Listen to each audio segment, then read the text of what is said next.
Bonjour à toutes et bonjour à tous et bienvenue dans Les Croisés tu connais, l'émission Twitch de la rédaction des sports de 20 minutes, la rédaction des sports des journalistes qui auraient pu prétendre au prix Albert Londres, mais Les Croisés tu connais. évidemment.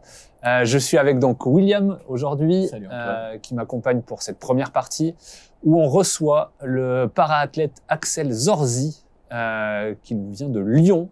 Salut Axel. Salut. Je suis là. Je vais te présenter pour ceux qui ne te connaissent pas. Donc, tu es un para-athlète spécialiste du 100 mètres dans la catégorie T13, si je ne me trompe pas. C'est l'une des 3 catégories chez les malvoyants. Tu as été vice-champion d'Europe de la distance en 2021. Récemment, champion de France avec un record de France à la clé en 10,89. Si tu l'as pas battu à l'entraînement récemment, on est sur ces bases-là. D'abord, tu as fait pas mal de sports avant de te lancer dans l'athlétisme, du judo, du karaté, du football. Qu'est-ce qui t'a fait décider de poursuivre vers l'athlète? Tout simplement, j'étais bon. Et donc, on m'a encouragé vraiment à continuer dans cette voie. Et puis, courir un peu plus vite que des gens qui voyaient bien. Et ça me rendait un petit peu une fierté de battre des gens qui voient. Et puis, moi, je suis un gamin qui court partout, depuis tout petit. Et mon grand jeu, c'était de mettre mes potes sur un vélo. Et puis, je leur disais, vas-y, roule. Et puis, je courais à côté, tu vois. Et ils essayaient de me battre et ils y arrivaient. Souvent, ils y arrivaient pas. Donc, c'était le grand jeu. Mais après, en fait, la clé, j'aime courir, j'aime les sensations de vitesse, et surtout la piste d'athlétisme, c'est un endroit où il n'y a pas d'obstacle, et c'est un espace de liberté, d'expression. Parce que quand je me déplace dans la rue, il y a des trottinettes sur le trottoir, il y a des gens, il y a des voilà, je me lancerai pas un sprint sur le trottoir là, même si la route est barrée et tout, j'aurais la trouille. Alors que sur une piste, c'est aucun problème, vas-y, la piste est libre, tu peux y aller à fond. C'est le havre de paix un peu pour toi. Ouais, carrément. Tiens, Antoine, tu disais pour te marrer 10,89 si tu l'as pas battu à l'entraînement. Est-ce que c'est ton meilleur temps alors certes officiel, est-ce que tu as déjà battu officieusement ce record? Ouais, j'ai le droit déjà de fait le dire, la concurrence te regarde pas. Non, mais la concurrence, elle est pas inquiète, hein, t'inquiète pas. Hein. Il y a un bonhomme qui fait 10,37 dans au championnat du monde là. Donc lui, il s'inquiète pas de mon petit 10,89. J'ai déjà fait 10,83, un tout petit peu plus vanté que ce qui est autorisé. Donc tu as 2 mètres par seconde de vent positif autorisé. Et puis si tu dépasses ces 2,0, moi j'étais à 2,1. Ton chrono n'est pas comptabilisé dans les référencements, les rankings, tout ça. Donc tu peux. J'ai fait ce temps-là, mais en fait il compte pas. Et ou il aurait été ajusté alors dans ce cas-là. Si tu réajustes, ça fait 10,85. Bon, donc il y a une petite marge. Après, comme a dit le coach, en fait le chrono est pas sorti. J'ai vu que 10,89 dans les jambes, mais ça n'a pas été réalisé pour des questions de mauvaise gestion de préparation mentale. Voilà, au championnat du monde, je me suis vraiment skié dessus. Il y a trop de pression, j'ai kiffé le moment et voilà, un peu de stress. Ouais, justement, au championnat du monde, ton objectif à la base, c'était d'aller en finale, je crois bien, et t'as terminé 5e de cette finale. On t'a senti hyper frustré après la course. Je pense justement à cause de cette pression-là que t'avais pas su évacuer. Je pense que je me suis trompé d'objectif. Je pense qu'entrer en finale, c'était accessible pour moi. Mais comme c'était la première fois que ça m'arrivait, j'étais pas préparé. Je savais pas ce qui m'attendait.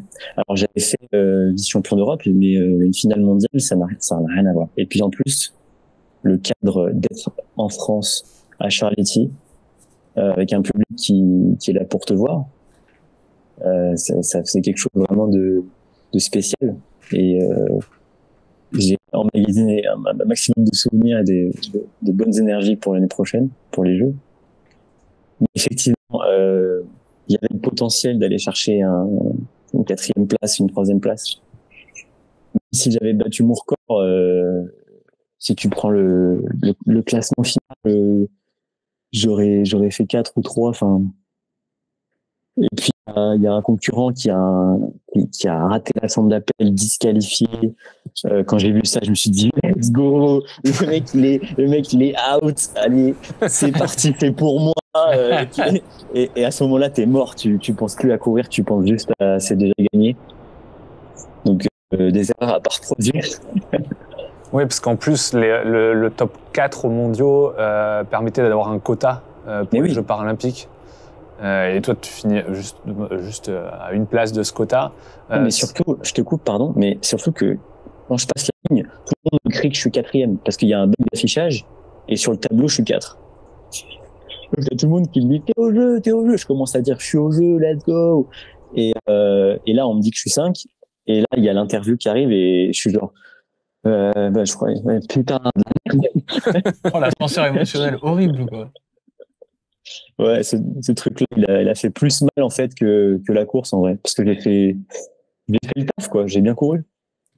Sur l'aspect pression, c'est intéressant parce que c'est quand même quelque chose qui risque. Si tu arrives au jeu, c'est un truc qui va forcément te tomber dessus. Est-ce que c'est quelque chose sur lequel tu as réfléchi, tu as travaillé depuis l'aspect mental? Écoute, j'ai renforcé mon suivi de préparation mentale. Je faisais une séance par mois l'année dernière. Là, je suis passé à 2 séances par mois. Mais ça, c'est grâce à la MRP, c'est la Maison régionale de la performance, qui finance pour les sportifs de haut niveau des suivis de préparation mentale. Et donc là, on est en train de travailler ça, quoi. Gestion de la pression. Après, je pensais être capable de gérer ça, mais en fait, il faut être plus calme pour être explosif. Je pensais que l'excitation, que me laisser envahir, ça m'aiderait, mais en fait, ça va pas aider. Ouais, tant que tu le vis pas vraiment, tu peux pas savoir ce que ça engendre sur ton corps et sur ta prestation ensuite. Ouais, c'est ça. Maintenant, je sais. Maintenant, je sais qu'il faut rester calme, concentré, détaché de l'événement. Voilà, ça reste une course. Mais j'en ai fait des milliers, donc. Tu vas chercher le relâchement, finalement. C'est ça que tu veux dire. C'est ce sur quoi tu travailles, peut-être. Ouais, tu vas surtout chercher à mettre les mises en tension au bon endroit et de pas créer de la tension, je sais pas, dans la mâchoire ou du coup c'est pour ça que tu vois les sprinters souvent ils font comme ça. Et puis les épaules et tout, il faut vraiment qu'elles soient libérées et il faut que ta foulée soit la plus ample possible, mais tout en étant le plus agressif au sol. C'est pas des choses auxquelles tu penses quand tu cours, mais à l'entraînement tu travailles la mise en place de tous ces éléments ensemble. Et une fois que tu fais la ligne de départ, bah c'est va jusqu'à la ligne d'arrivée et puis c'est tout. Il y a pas de consigne à mettre en place, quoi. Et tu sens les bienfaits du coup d'être passé à deux séances de préparation mentale par mois. Tu sens que ça a provoqué quelque chose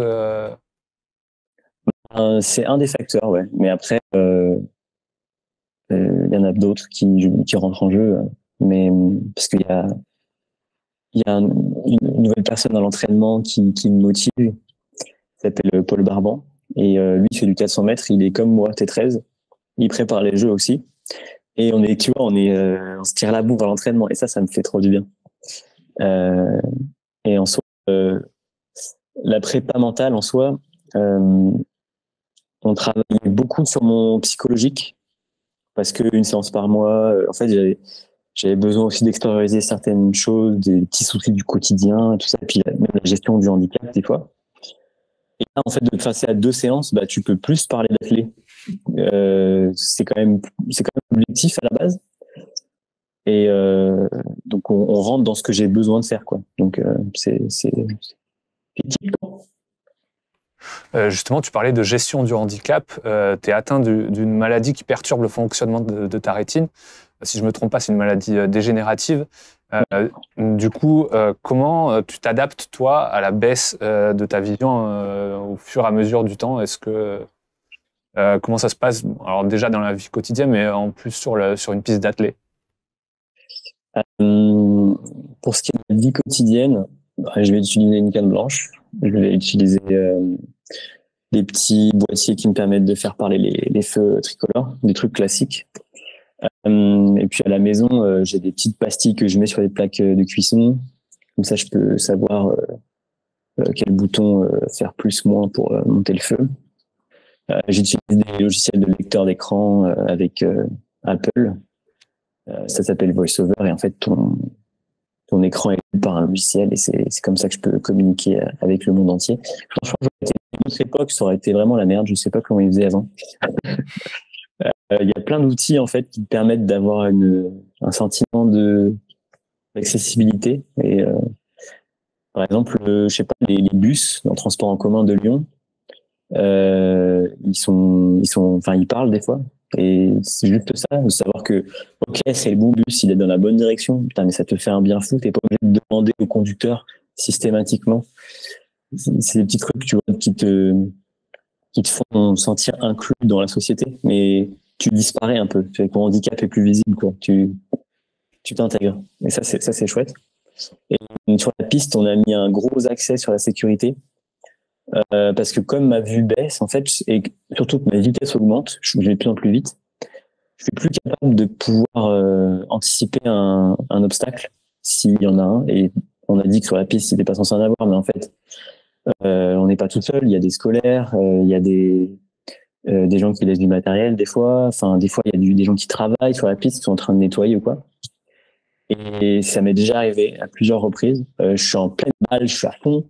Et là, un obstacle, et je me retrouve étalé par terre, et comme je vois pas, aucune anticipation du danger, les muscles, ils réagissent au dernier moment, t'es pas protégé, et je me suis blessé à 7-8 mois des Jeux de Tokyo, et c'est ça qui a fait que j'ai pas pu y aller, quoi. Et c'était, donc là, on a dit sécurité 100%, c'est l'objectif, quoi. Pas se blesser bêtement. Une fois, ils m'avaient invité à un meeting à Bercy. Ils ont mis en place un truc où je me suis éclaté dans le tapis, quoi. Et c'était n'importe quoi. C'était n'importe quoi. Alors, on rappelle que vous pouvez poser toutes vos questions à Axel dans le chat. On jouera le rôle d'intermédiaire. Tu es dans la catégorie T13, du coup, qui est réservée aux déficients visuels, avec une vision périphérique limitée et une vision centrale floue. Mais dans cette même catégorie, il doit y avoir des disparités. Ouais. Est-ce que c'est pas frustrant de lutter finalement à pas armes égales? Surtout, ma situation est particulière parce que je suis proche de passer dans la catégorie d'en dessous des T12, ceux qui voient vraiment moins bien. Et cette catégorie permet d'avoir 2 couloirs. Donc là, tu es vraiment encore plus d'espace pour t'exprimer et te libérer totalement. En fait, tu te rends compte que de toute façon, avec la vitesse qu'on va, même T13, T12, et tu vois rien du tout. Hein. Y a pas, tu captes juste ta planche et tu captes la ligne d'arrivée. Alors la seule différence, c'est qu'il y en a, ils vont la voir avant, tu vois. Moi, je vais la voir à 2 mètres de la fin et d'autres, ça va être 5, 3 ou enfin. La grosse différence, ça va être sur l'entraînement. Des gens qui voient bien en T13, parce que en fait, le spectre il est assez large. Moi, j'ai 1/20 d'acuité visuelle. Les T13, ils peuvent aller jusqu'à 1/10. Et tu vois, ça veut dire qu'il y a des gens, ils voient 2 fois mieux que moi, et ils sont dans la même catégorie. Et donc, l'entraînement, ils sont capables de faire plus de choses, je sais pas, on leur lance un ballon, ils peuvent l'attraper. Moi, je fais, non, ne me lance pas, tu vois. J'essaie même pas de l'avoir. Des trucs bêtes, tu vois, mais en fait, ils vont être peut-être plus relâchés sur la piste, tu vois, ils vont s'adapter plus vite à un nouvel environnement. Moi, j'arrive dans un nouveau stade, j'ai besoin d'1h30 pour faire le tour du stade, regarder, ok, je vais m'échauffer là, ok, les toilettes sont là, okay, mais ça me prend du temps pour intégrer ça. Et plus tu vois mal, plus ça te prend du temps, tu vois. Tu parlais, je sais pas si tu as une question, mais tu parlais au départ d'un athlète dans ta catégorie qui fait 10-35. Est-ce que tu estimes que, alors je t'avoue, je ne le connais pas, je ne sais pas son handicap, est-ce que tu estimes que grâce à sa vision, ça lui permet d'avoir ce temps-là et est-ce que du coup, toi, qui es à 1/20e, tu es un peu bloqué, entre guillemets, par ton handicap qui ne te permet pas d'aller plus haut? Non, je pense pas. Justement, en fait, ce gars, il me montre que c'est possible. Et ça, c'est hyper encourageant, en fait. Je suis là avec mon petit 10,89 et je me dis, mais attends, mais lui, il voit comme moi, à peu près, il a les mêmes difficultés au quotidien, c'est sûr. Il fait 10,37. Ok. Dans la catégorie T12, il y a un autre gars, il s'appelle Noah Malone. Lui, il fait 10,33. Tu vois, comment ces deux gars, pourquoi ils sont bons? C'est pas une question d'exclusivité. À un moment donné, c'est juste, ben, ils ont compris un truc d'entraînement et de gestion voilà, de la pression et tout. Enfin, j'ai eu la chance de courir contre eux et je les ai vus. Ils étaient comme des animaux. C'était des tigres en cage. Moi, je me trouvais vachement calme par rapport à eux, quoi. On a une question dans le chat, plus sur l'aspect sportif, question de Pablito. Tu t'entraînes combien de fois par semaine et ça ressemble quoi à un planning prépa JO? Eh ben, 10 fois par semaine, du lundi au vendredi. 9h30, premier entraînement de piste. Ensuite, je rentre. Deuxième entraînement, 14h muscu. Et du lundi au vendredi. Voilà. Et on prépare les JO depuis 4 ans. En fait, tu construis une Olympiade sur 4 ans. En fait, ton programme a été construit par le coach et réfléchi depuis 4 ans. Et en fait, t'en arrives pas à te dire c'est l'année olympique, let's go, comment je prépare mon... En fait, ça fait longtemps qu'on se prépare. Et donc le système là qu'on a mis en place de piste le matin, muscu l'après-midi, je vais penser un peu parce que c'est pas muscu soulever des poids tous les jours. On intègre beaucoup d'étirements, d'assouplissements. Voilà, quand on est sprinter, on travaille peu le cardio. On n'a qu'une séance par semaine et elle est facile. Pour quelqu'un qui fait beaucoup de cardio, elle est facile. Et par contre, on va tirer des charges lourdes, on va soulever des trucs lourds, on va créer de la masse musculaire et on va essayer de créer de l'explosivité, surtout pour être bon à ce départ-là, ces premiers appuis où en 3 pas, tu prends la moitié de ta vitesse maximum et après tu construis ta vitesse jusqu'à 70 mètres et après là, c'est fini, quoi. Ouais, tu pousses des charges lourdes, quoi. C'est quoi? C'est des squats? Qu'est-ce que tu fais? En ce moment, je suis sur soulevé de terre à une jambe. Je suis à 75 kilos. À une jambe, j'ai la jambe droite qui est devant, la jambe gauche derrière, et je mets tout le poids sur la jambe droite, tu vois. Et puis je fais des muscle-up après tu fais des roulades. Tu travailles beaucoup les bras, voilà. Puis tu travailles beaucoup les flexions de hanche aussi, parce que les muscles psoas sont hyper importants pour sprinter. Et puis les ischios, psoas ischio à fond. Et les pieds, c'est trop important. Là, j'ai un petit, comment dire, il manque un peu de force au niveau des pieds, donc ça, on est là-dessus en ce moment. Mais, voilà, tout le corps est préparé pour bondir en avant, quoi. C'est le fer de lance, quoi. On a une question dans le chat de Ricoco29. Salut Axel, quels sont les moyens financiers mis à ta disposition pour préparer ces Jeux paralympiques? Et est-ce une nécessité pour toi d'aller chercher toi-même du coup l'argent des sponsors, des collectivités et compagnie? Bah, c'est toujours nécessaire. En tout cas, tu as toujours besoin de sponsors, besoin de soutien moral et financier. Et donc, je suis soutenu par Banque Populaire. Ça, c'est un gros contrat d'image que j'ai eu. qui est financé par mon club et l'Agence nationale du sport, qui ont mis en place un contrat de sportif de haut niveau. Donc c'est mon taf quoi. Maintenant, ça y est, j'ai un CDD. Il faut que j'aille pointer au taf. Faut que je pose des congés. Tu vois. Donc c'est mon travail. J'ai un salaire, voilà, qui me permet de payer mon loyer, payer, etc. Et l'Agence nationale du sport, elle amène les sportifs à un revenu annuel de 40 000 euros. Et ça nous permet de financer les stages et tout ça, voilà. Et la fédération nous finance aussi des stages. On aura un stage en janvier, un stage en avril, voilà, pour se mettre dans des conditions du mois d'août, quoi, parce qu'en août il fera 40 degrés, donc faut que tu te prépares à ces conditions-là, quoi. Donc tu vas chercher la chaleur quand tu l'as pas ici à Lyon.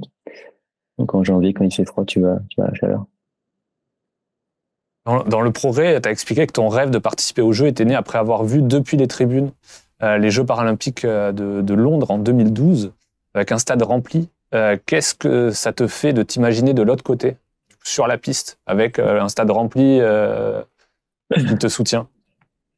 Mais en fait, c'est marrant parce que je me suis vu me dire c'est impossible, mais vas-y, on y va, ça se trouve aussi, je serai en bas, je veux être en bas.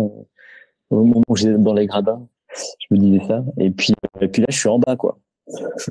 Là, j'y suis. Donc, le but est atteint, hein. C'est gagné, quoi. Moi, je l'ai gagné. Moi, j'ai l'enfant qui a vu ça en 2012. Là, il a gagné, quoi. Après, je continue parce que maintenant, j'ai pris goût à cette progression. J'ai pris goût à qu'est-ce que je peux aller chercher. Est-ce que moi aussi, je peux faire 10-30, tu vois. Enfin, il y a ça en tête, quoi. Alors, il y a des étapes à franchir, mais ouais, ça, j'espère pouvoir inspirer en fait autant que moi j'ai été inspiré. Tu vois, je me dis quand j'ai rencontré Hyacinthe Deleplace qui a fait demi-finale aux 400 mètres 12 à Londres, j'ai halluciné devant ce gars. Tu vois, j'étais genre mais il est comme il est malvoyant, il fait des trucs de ouf. Putain, mais c'est possible. Je peux m'accomplir en tant que sportif. Je peux faire partie de ce monde. Enfin, tu vois, j'étais là-dedans. Et maintenant, j'essaie d'incarner ça au mieux, tu vois. Mais Les Jeux paralympiques, c'est la fenêtre qui permet justement d'exposer tout ça, et comme tu l'as dit, et ce qui a permis à un moment donné de t'identifier à ces para-athlètes. Qu'est-ce qu'il faudrait faire, selon toi, pour que la fenêtre d'exposition s'élargisse au-delà des Jeux paralympiques, puisque là, c'est vraiment tout l'enjeu aussi, d'avoir une exposition un peu majeure en dehors des Jeux paralympiques? ce qui est sûr, c'est qu'on connaît mal le handicap. 80% des gens ont un handicap invisible, donc en fait, tu les croises dans la rue, mais tu sais pas qu'ils sont là.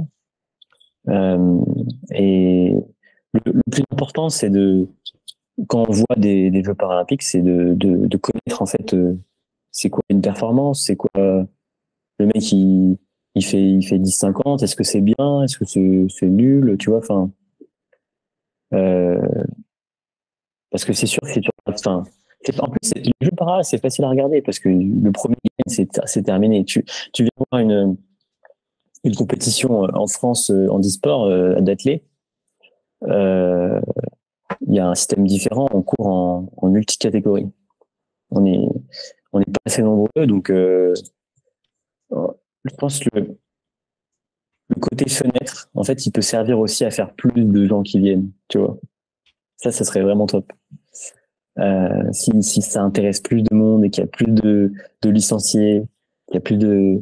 Et ça va vraiment augmenter le niveau petit à petit. Et puis, par le sport, voilà, on peut s'épanouir. Donc, peut-être que ça peut aussi faire un changement là-dessus, sur les personnes handicapées en situation de handicap